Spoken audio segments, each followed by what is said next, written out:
Hello, it's Bree Bagwell with your OnlyVans Recap, and today my friend Josh Crutchmer joins me on the podcast where I immediately dive into the one show out of over 1,000 that I've done that I had to cut short, embarrassingly, due to an uncontrollable tickle cough. Because that's what you should tell a writer for the Rolling Stone, right, Bree? Go me. Just kidding, I can tell Josh anything because he writes about all of my friends and knows us all as real people who aren't polished and shiny, but he likes us anyway.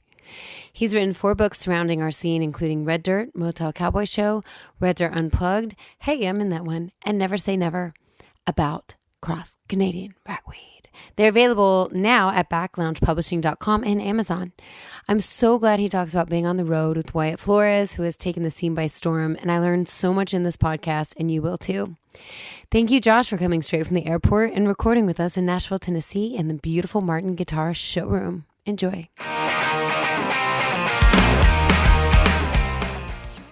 Hey y'all, this is Bree Bagwell with OnlyVans, and did you know this is going to be my 13th or 14th year at Music Fest in Steamboat, Colorado? I can't believe it. So this is Music Fest's 40th year being a festival. That is so incredible. It's one of the best music festivals there is. There's over 50 bands. So what are you waiting for? Go to themusicfest.com, get on that wait list. It sells out every single year almost immediately. So you don't want to miss out. You don't want to be the only person that's not experiencing the coolest music festival there is. When you book your trip to Music Fest at Steamboat, you get 6 nights of mountainside lodging, 4 days of lift passes, and 1 night lift pass. And don't forget that your Music Fest exclusive live music marathon pass is included with over 200 hours of live music and more. Go to themusicfest.com and tell them Bree Bagwell sent you.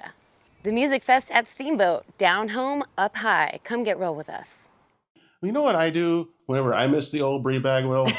I get, get my phone out and I look at it and I find the first album and I press play on it. Like Thank it's you. very easy Thank to you. do. It's very easy to connect. Thank you. And I mean, and Sony owns those masters, so I won't get any of that money, but I appreciate it. Right. That's doing this for me, not for you. Yeah, right. Hey everybody, this is Bree Bagwell, and this is my podcast, OnlyVans, where I talk to my friends in my van.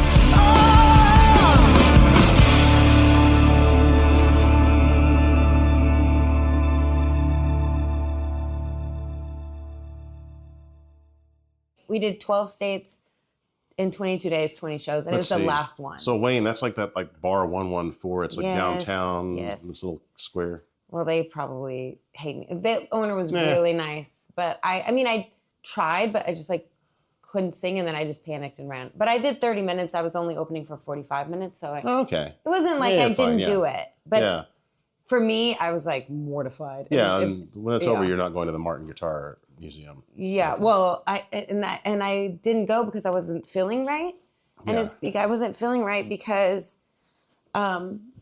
it was all new allergies up there. Oh yeah, that happens. Yeah.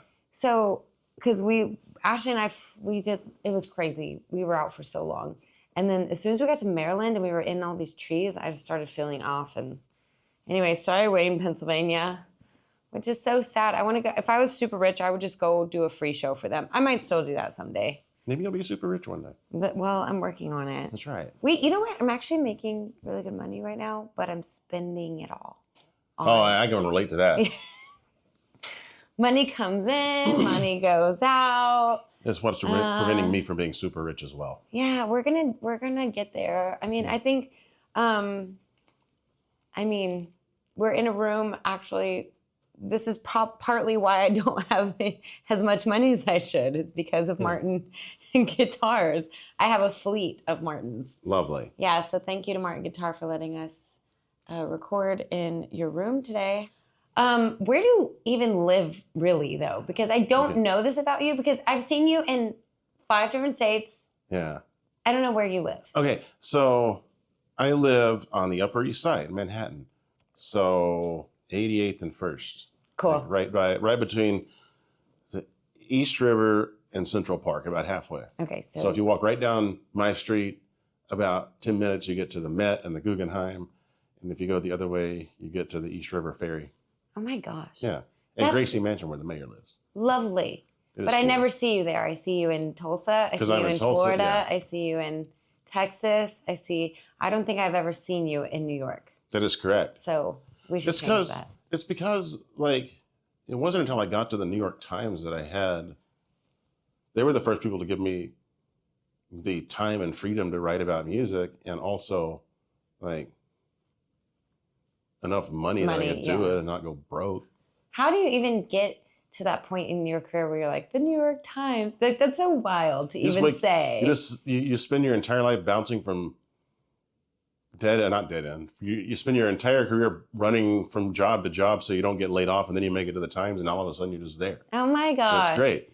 Yeah, it's kind of just like music where you're like, rush, and go, and then all of a sudden you're like, I'm on the Opry stage or something. How the hell did I get here? Yeah. Well, I'm very proud of everything that you've done, because I think that, people are really paying attention more now than ever to what's happening in our genre. And I think it's a combination of, obviously, like the music and the people writing great songs and putting out authentic music, but the people like you that are actually shining like giant media light on our genre. It's really, I think that, aggregation of that has seemed to be. Do you feel like that? Like people are really like more than ever? Yeah, I feel like we're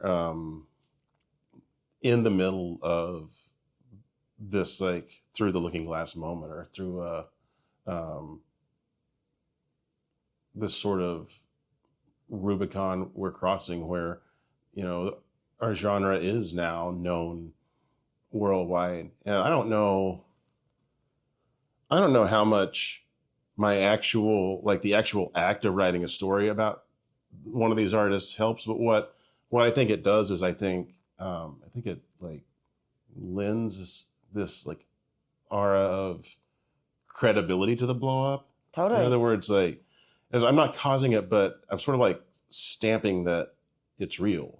Right, solidifying it. I agree. And sometimes we are also focused on what's next, and we're all in the trenches as far as like touring constantly. So for someone like me to have a chapter in a book or whatever, it's so validating, and it just kind of gives us that little push to keep going, because what we do is so unlike what other people do, because we are on tour all the time year round. And I feel like my like standard answer to the why is just, now that people beyond the I-35 corridor like this music, I feel like I'm out there telling people where the music they like has come from. And that's why like it was very important to include you in Red Dirt Unplugged, because if you don't tie all of that together, then you miss a part of the origin story, and you also miss out on like lots of good music if you don't know where this artist was influenced by, or who played in this band with this artist. If you don't realize all that, then you're not getting the complete picture. And so and of course, since nobody else is really doing it, I can pretty much at liberty to paint whatever pictures I want in those books. But that's not the one I want to paint. Is I want you to know all these other artists that are tied to the ones that you like. It's important. Right. Or even, I mean, I love Motel Cowboy Show. I was reading that again on the way to Braun Brothers. I love knowing kind of the history of that geographical area, because I'm obviously more familiar with the Texas, like Gary Pinon versus like the Idaho scene. One of the things that first of all, learning about that is my favorite thing about writing the books. Learning about all these different little threads in Idaho that ultimately led to Reckless Kelly headlining the Ryman. So learning about all that is just fascinating to me, but I also think it's like a microcosm of what I'm actually working toward, which is when Josh Crutchmer? When I'm finished writing books, I want to have accidentally told the story of Texas music. Oh my gosh. If I just wrote a Texas music book, it'd be so boring. It'd be like 50 chapters, and there'd be a volume for, Austin, and a volume for Fort Worth, and a volume for Lubbock. But if you can go all around the country, even all around the world, and explore these genres, and they're always being filtered through this prism of Texas, then it's a lot more fun that way. And then at the end of it, though, every single question you have about Texas can also be answered here. And so that's why I'm like waiting if you ever see me put out a book that is just somehow, some way called Texas music, know that it's going to be my last one, because I will feel like I have set up all the other little pockets and genres and scenes and threaded them back to Texas. And now it's time to tie them all together. So until I get to that point, I'm just going to keep bouncing around the country and always making sure to return to my own home in the world of Red Dirt, because that's also fun to write about. But my big desire with all this is that by the time I'm finished, I hope I've helped people not just understand all these other scenes around the world, but how they're all tied back to Austin and the Hill Country and everything that we consider Texas music, because it's such a it's such a complex genre. It really is. And people try to get me to describe it whenever I do certain interviews and stuff. And it's really hard to describe, but it's also, I love that about it. So, because it's kind of, sometimes in certain genres, not so much anymore, but when I started, I was too, quote unquote, Americana to be like Nashville, but I was too Nashville to be, quote unquote, Americana. Like, I kind of feel like I didn't really belong anywhere, even though that's not true now. But Texas music I belonged there because we all belonged there when we didn't belong anywhere else, I guess. Well, that's what originally made me want to actually write books. Was I wrote Red Dirt, and it came out in 2020. And that's where I'm from. I'm from Stillwater. I know all the history of that scene. I was at one point, I was always the last resort for the Yellow House when they ran out of weed everywhere else. That was a phone call they would make 2:30 in the morning. Oh my gosh. But that's amazing. Well, after watching for like 20 years, this scene that I always associated with Payne County, Oklahoma, become this term of art along with the Texas genre. And it happened in the post ragweed height of Turnpike originally era, that radio stations and marketers would use the term Texas Red Dirt music. And it was just like always like bothering me, because it wasn't that it was just a disservice to Red Dirt, it was a disservice to Texas music too. Like, there is a difference in the music that Randy Rogers makes versus what was being made in Stillwater. And so I wrote that book originally just thinking like, I just want to let everyone know what Red Dirt actually is, and also explain why everybody's always trying to create these terms of art in Texas to help market it easier. But the fact that it even got to that point at all was interesting. And then once I went back, once that was finished and I read it, I was like, well, I have just unlocked a future for myself of doing this with every single Americana, independent country, new country, even frankly country genre that I can, because they're, like you said, every one of them filters back through Texas. Mm-hmm. It's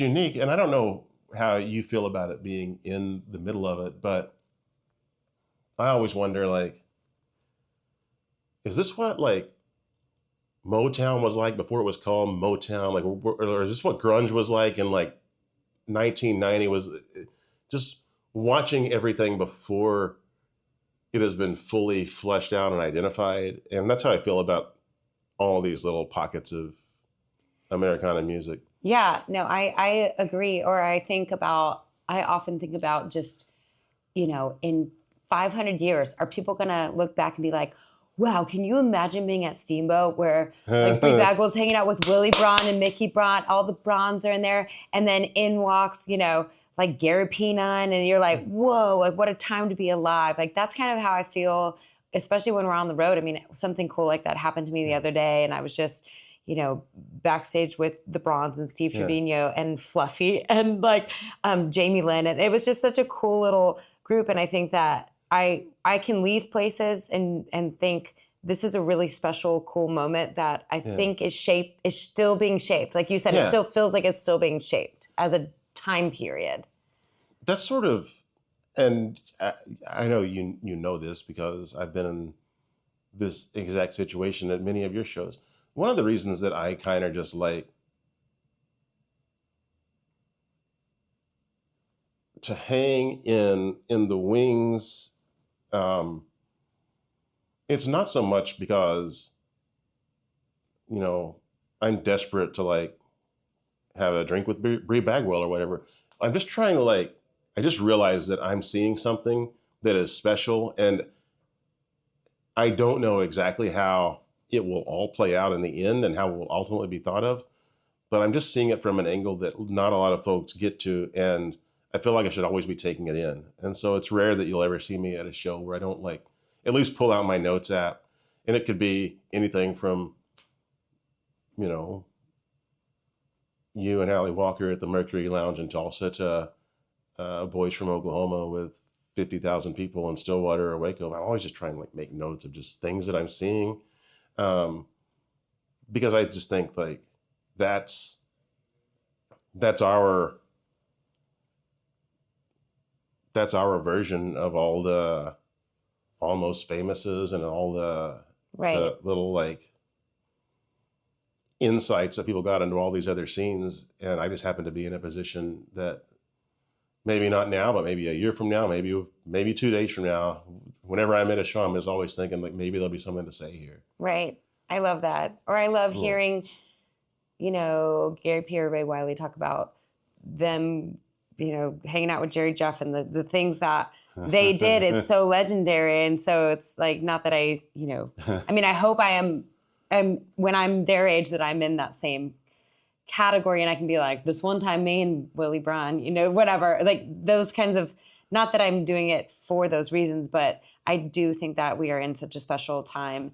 And it's so fun.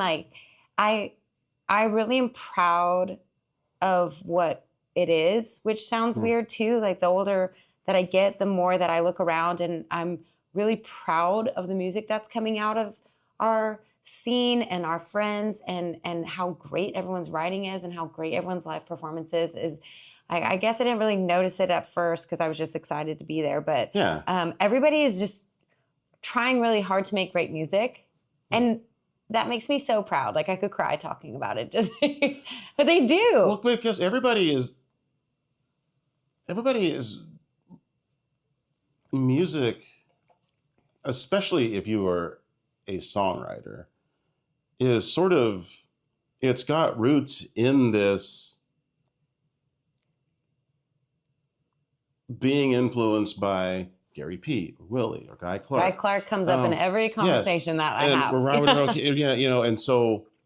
And that's been the case from day one for anybody that would be, roughly our age making this type of music. And what's going to happen one day, and it's starting to happen because just time does what it does, is people are now speaking about you guys the way that we're talking about Gary P. and Guy Clark.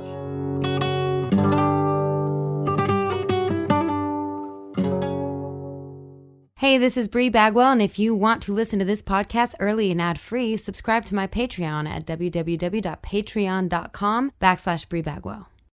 Are you ready to take your merchandise to the next level? Well, just ask me who I use, and that is CH Lone Star Promo. They specialize in screen printing and direct-to-garment, embroidery, laser engraving, anything promo related, they can do it. Step up your merch game now with CH Lone Star Promo and tell them Brie and Whiskey sent you. And that is a product of everybody pushing everybody to make a better song. And it makes you self-critical. It makes you a self-editor, but you also pay a lot of attention to 2 years ago, I used this word in a lyric. I would never use that word now. You're always taking these incremental steps to just refine, but this imagine an entire genre doing that. And the music that was groundbreaking in 2004, artists aren't making that music now. And I'm not talking about at a country level. I'm talking about in Texas and the Hill Country, because they have just they have challenged themselves to keep evolving and improving as songwriters. And to bring that full circle, that's what Guy Clark was always all about. He was always all about your next song is just going to be built upon all the ones you've already written, and if you do it right, it should be better. It should be better. And that's kind of, they're a little bit, we get, not everybody, but we do get a little bit of the fans that were like, I miss old Brie Bagwell music, and then I miss the old, and it's like, well, we are changing, and we're all recording at the top levels in studios. We're all recording at the best studios with the best musicians. So our music is able to compete really with anything out there as far as quality goes, which is very fun. Yeah. But I think people also love being a part of something that they were there at the beginning. You know what I do whenever I miss the old Brie Bagwell? I get my phone out and I look at it and I find the first album and I press play on it. Like it's very easy to do. It's very easy to connect. Thank you. And I mean, and Sony owns those masters, so I won't get any of that money, but I appreciate it. Right. That's doing this for me, not for you. Yeah, right. But it's the reason that number 2 Live Dinner and Texas Cookin', old number ones, became what they did, because over the course of his career, when somebody misses the old Robert Earl Keen, they play number 2 Live Dinner. That's what we're doing with everybody right now. You miss the old Randy Rogers, you play Roller Coaster. Right. You miss, for 15 years, if you missed Ragweed, you went and played Soul Gravy. You just did. Right. And can we talk about that recently? Because that's the newest book. That's one I haven't read. That's Never Say Never. Never Say Never. You don't have a copy of it? You will after this episode. Thank you. Right. Well, I put it down to talk about where to get your books, because I don't have to get them. They just show up on my doorstep and they're autographed and they have a dedication. Yeah. So all I have to do is complain, and then you send me one. But for the rest of the people that don't get to complain to you directly, I was looking on the website, but it's through your the publisher. Yeah, back I did it self-publishing, which sounds a little bit, that phrase carries some negative connotations in books, because it implies that no one's going to read your book. We all self-publish our albums. Right. That's why I did it, actually. I spent. I'll get to the answer. I'll get to your actual answer in a second, but it's fascinating because this is a good point you bring up. When I went to write the first book, Red Dirt, I actually shopped for more than a year for a literary agent and a book deal.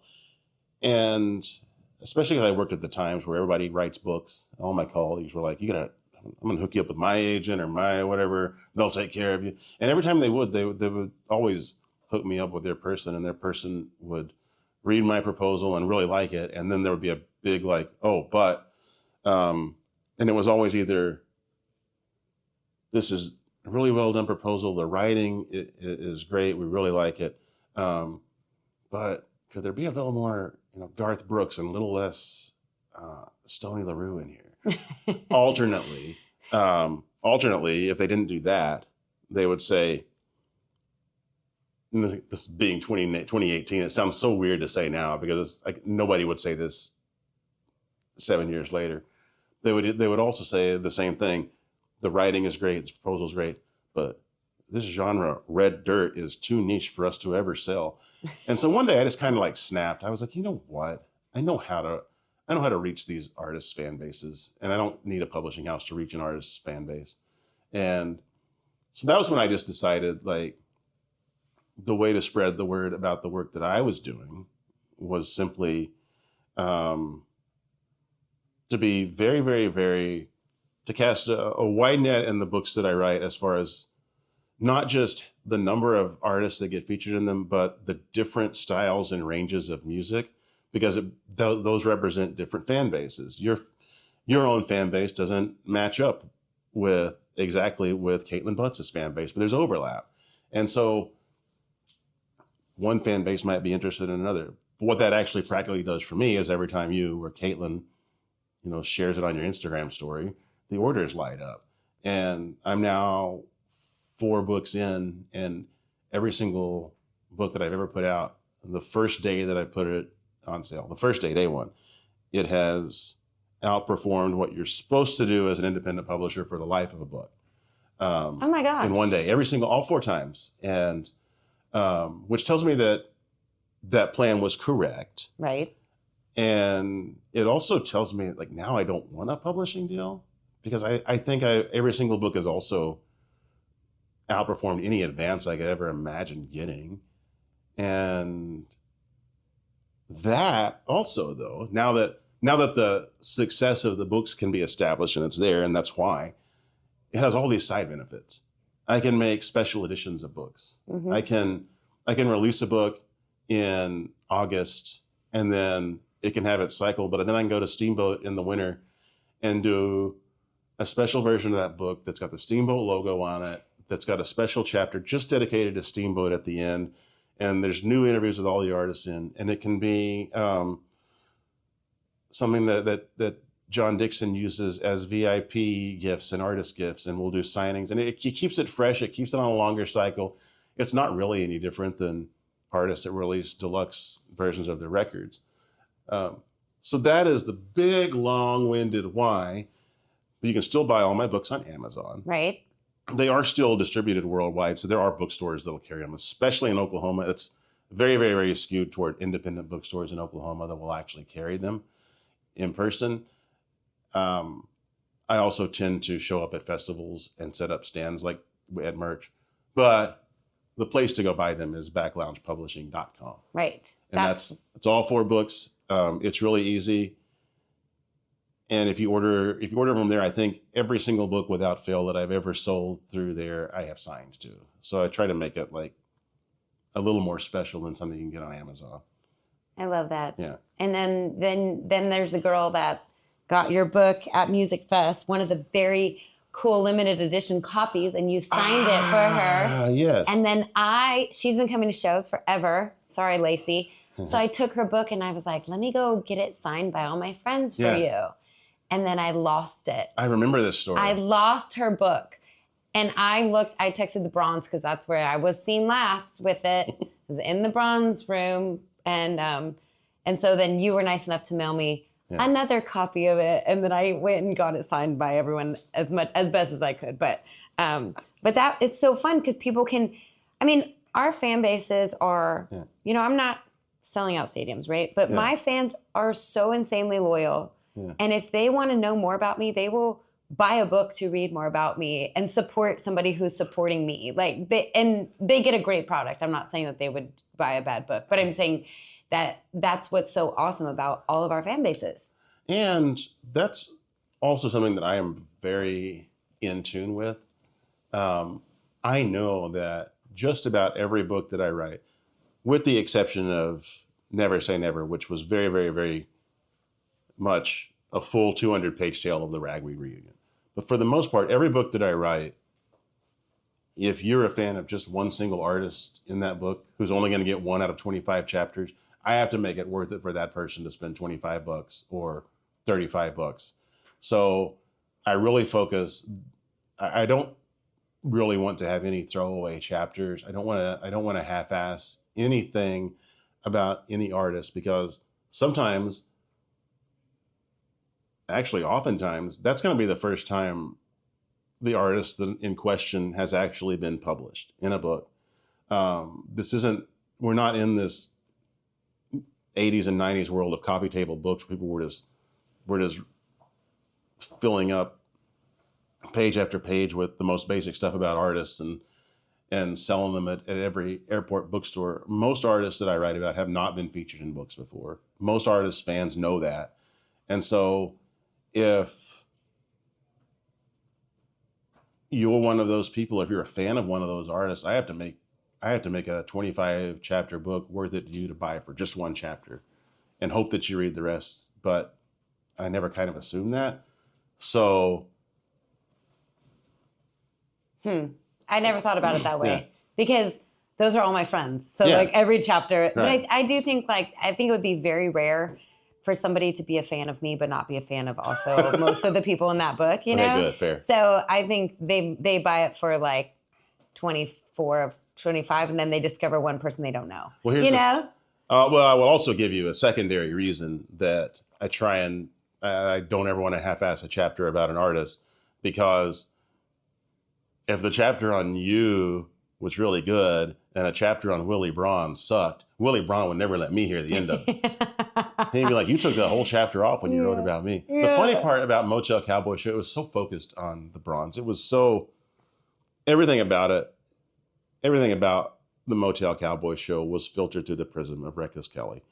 For good reason, because they were the ones that took Idaho music to Austin, and ultimately that led to them taking it to Nashville and beyond. But the book is also very much about Pinto Bennett and Kip Hadaway and the history there, and all these cowboy singers that would just make their living playing 7 nights a week in Idaho and Nevada, playing ski resorts and the like. But it was always, without Reckless Kelly, I don't know that I write the book, because everything, there needed to be a tie that binded everything. That was Reckless. So that meant Willie Braun got to see the book before just about anybody else. And so I sent him like the very first advance copy, maybe a month before it comes out. And he spends the entire month before the final deadline just every day texting me his wholesale corrections. Just like, sometimes, I mean, the ones I was lucky with were just like typos. Sometimes I got stuff completely just entirely factually wrong. And so if you walk up to Willie at Americana Fest tonight and you say, hey, Willie, what does it mean to pull a Crutchmer? He'll say, to send me a book riddled with typos. Well, listen, like you've written 4 books. Yeah. There's gonna be a couple typos. You're a human being, and like I can't even write a paragraph on my phone without a typo. So like, no worries there. I really do want to write a book though someday. All right, I've been kind of that. slowly, putting things down, and I already know what I want to call it. And I have made almost no progress. So I just want to say congratulations, because it's a daunting task, and you've done it 4 different times, and they're all great. And I love, like, you're at BBR. I do want to touch on this because we already like flew by with time, which I knew we would because we were buddies. But can you just talk about going on the road with Wyatt Flores for? Oh God! Did you go for a year? Yeah, a year. And he's a fascinating case, because he's kind of like the new wave of what can happen in music. Yes, go for it. So what you need to know about Wyatt, in the book that you're talking about, there's Red Dirt Unplugged, came out last December. Get it at backloungepublishing.com or Amazon. Bree is in that I'm book. in that book. There was a definite theme in that book that tied the Great Divide, one of the original high flyers in Red Dirt. Without the Great Divide, there is no Ragweed, there's no Turnpike. Right. Great Divide frontman Mike McClure produced the very first Whiskey Myers album. You get details like this in this album. But they broke up in the early 2000s, got back together around 2010, and now they're having this second moment. And I was chronicling that, and they made their Ryman and Opry debuts last year, and I wanted to include that. But the reason they made those Ryman and Opry debuts was because Wyatt Flores insisted on it. And Wyatt Flores is a kid from Stillwater who is 24 years old now, and he grew up being mentored by the Great Divide. And now he's poised to be the biggest star in Red Dirt. Like I think if he's not a bona fide country star, he's still got to be one of those Red Dirt artists that plays stadiums and arenas for forever, and probably longer than any of them are right now. And so in late 2023, I got asked to write a story for Rolling Stone about the rise of Red Dirt. And I included Wyatt in it, and it went really well. But I had never met him. I knew he was from the same place I was, but we hadn't met until I interviewed him over Zoom for that story. And that was a kind of a watershed story for me and Rolling Stone, because it opened the door for a lot of other stories I've written since. But once I realized there was this connection to the Great Divide, and then I needed to write another book about Red Dirt, I thought I have to provide this elder statesman perspective from the Divide. and also who's the newest, youngest, who represents this new wave of Red Dirt artists. And I had lots to choose from. There was Caitlin, there was South Hall, there was Josh Malloy. The Red Dirt's really having a moment right now. But I went with Wyatt. And so to get to do that, I waited till November of 23 when he had a show in New York, and his managers, he has 2 managers, they came to town a day early, and I took them out to dinner. Took them to a taco shop in the bottom of the Empire State Building. Okay. I was trying to impress them. Let everyone know who I was, and they knew enough about Red Dirt to have kind of known me.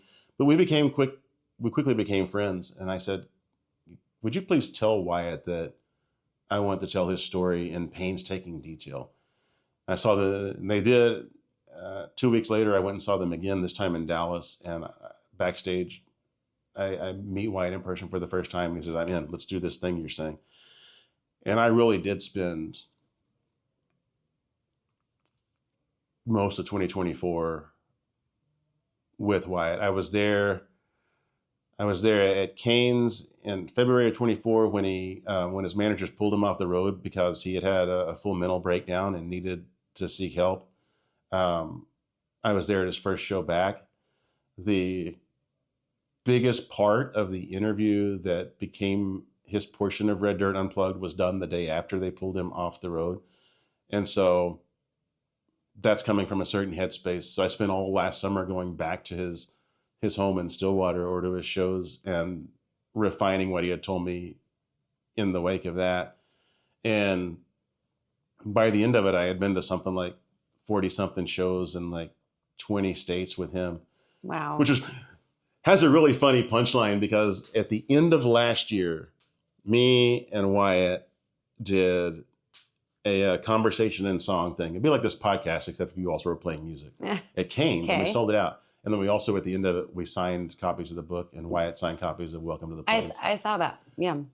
And somebody came up, and I had mentioned during this thing however many, like 40 something shows, and somebody walked up to me, just a regular fan, and went, I saw Wyatt 55 times. And I was like, all right, touche. But again, like there's something you get if you're able to dedicate that much time to an artist that you don't get if you're making Zoom calls, if you're just reviewing shows.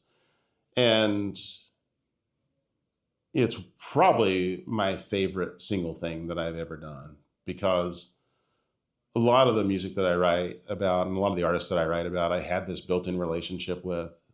But with Wyatt, it was very much, we're going to learn about each other together. Right. And now it's been like a year since I've written about him, and it's so weird. Don't worry, I'm going to again. When he puts out his next album, I'm going to write the definitive story. He'll be in Rolling Stone. We've been texting each other this month, like, just, hey, miss you, buddy. Because I've been to like 5 of his shows this year. Yeah. And that by itself just feels weird. Well, we're complicated people, and so I'm glad that you can't really learn unless you really dive in like that. So, and I was an idiot at 24, so good for him. I'm so proud of him.